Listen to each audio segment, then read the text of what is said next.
আসসালামু আলাইকুম রহমতুল্লাহ বারাকাতু। এটা হচ্ছে কেওসি পার্ক, আবদুল্লির মধ্যে অবস্থিত।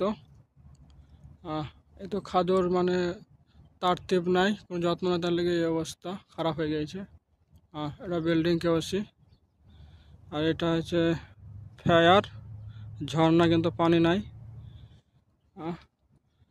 আর সুন্দর পরিবেশ, পাখিরা কেচার মতন করছে, হালকা পাতলা আছে পাখি। এটাও খাদরের অবস্থা, একই অবস্থা।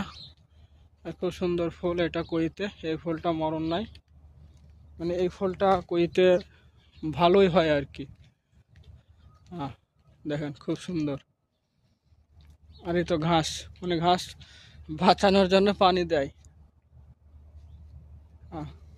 পার্ক প্রচুর বড় এরিয়া, পুরা ঘুরতে আধা ঘন্টার ওপর লেগে যাবে। তো শর্টকাট ছেড়ে দিলাম, আল্লাহ।